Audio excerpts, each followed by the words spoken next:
So, she said coldly, "Dad, I have no interest in Mr. Gu, so don't let me know him." After speaking, she looked at Charlie and said, "Charlie, let's go in." "You child," Haggle said angrily, "why are you so ignorant of good and evil? If you can be with young Mr. Gu, how can you use Orus Hill?" Subconsciously, Elsa glanced at Charlie again, and then stubbornly said to her father, "I just like Orus Hill. I must look for husband in Orus Hill." Haggle reprimanded, "What are you talking about? How can there be any decent family in Orus Hill? How can daughter of Haggle marry a man from such a small place?" Elsa was very disappointed and said, "Dad, why are you so snobbish now?" "I am snobbish?" Haggle said, "I am not all for your own good?" On the side, Elsa's uncle spoke. "Leave it, Haggle, there is no rush for this matter. Let Elsa accompany her classmates in first." When Haggle saw his eldest brother come out, he said to Elsa, "It's all right, let's go in first, and let your mother talk to you." Elsa said angrily, "It's useless to talk about it." After that, she immediately stepped forward to hold Charlie, and blurted out, "Leave Charlie, let's go in." Charlie had no choice but to mix with other people's housework, so he quickly followed into the villa. Haggle stomped his feet with anger, and the eldest brother beside him said, "Haggle, your vision seems to be getting worse." "Huh?" Haggle asked in surprise, "Big brother, what do you mean by this?" Haggle's eldest brother smiled and said, "Did you not see that Elsa has been staring at the man next to her? Especially when you let her know Mr. Gu." She immediately looked at the man after hearing this. "There must be a problem here." "What's the problem?" Haggle blurted out, "Big brother, don't you mean to say, Elsa might like that kid, right? I think it's almost the same." Haggle's eldest brother said seriously, "Did you not listen to Elsa?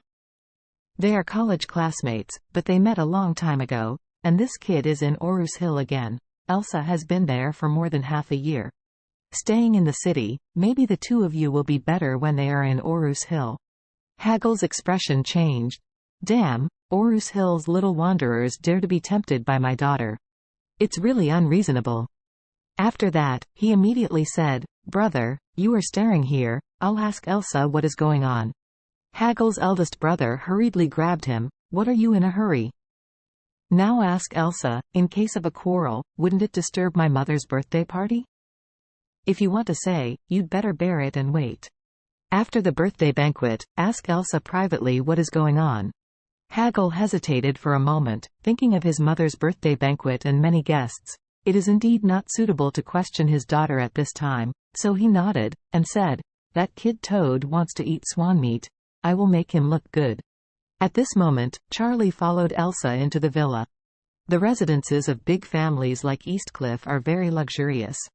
When you enter the door, the living room is almost the size of a small banquet hall. At this time, there were a lot of people inside, and many of Eastcliff's more prestigious figures gathered here at this time, chatting eagerly in groups.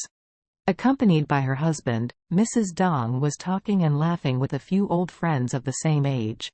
Elsa hurriedly said to Charlie, "My grandma is over there, I will take you over to see her." Charlie nodded and smiled, "Then just give the gift I prepared to your grandma." When the two came to the old couple, Elsa smiled and said to them, "Grandpa and Grandma, let me introduce you. This is my university classmate, his name is Charlie." The old lady hurriedly smiled and said, "Oh, it's Elsa's college classmate. Welcome." After that, the old lady asked again, "By the way, Elsa, I remember that among your college classmates at the time, there was a girl who had a very good relationship with you. She was called Claire, right?" At this time, Charlie said, "Hello, Grandma, I am Claire's husband. In fact, Claire always wanted to come to you in person for birthdays, but there are indeed many things in the family that cannot allow her to travel currently, so she asked me to take her place. I came here, please forgive me." The old lady smiled and said, "Oh, that little girl Claire is already married now." After that, she looked at Elsa again and said seriously, "Elsa, look, your college classmates are getting married one after another, but you don't even have a boyfriend up to now. You just listen to what Grandma said. Don't go to Orus Hill anymore. Find a boyfriend in Eastcliff, and get married early and Grandma will feel at ease." Elsa had mixed feelings in her heart at this time. She likes Charlie, and it is the kind of love that goes deep into her bones, so in her heart, she has already decided not to marry anyone other than Charlie. But unfortunately, Charlie is the nominal husband of her good best friend, and now even her family knows it. Wouldn't it be even more impossible for her and Charlie in the future? Although the Dong family is not a top-notch family in Eastcliff, it is still sturdy. How could it be possible to let their granddaughter be with a married man? Even if he is divorced, it will be his second marriage, and it would be embarrassing to spread it out. Thinking of this, she felt extremely disappointed. At this moment, a discordant voice came, "Grandma! Grandpa!"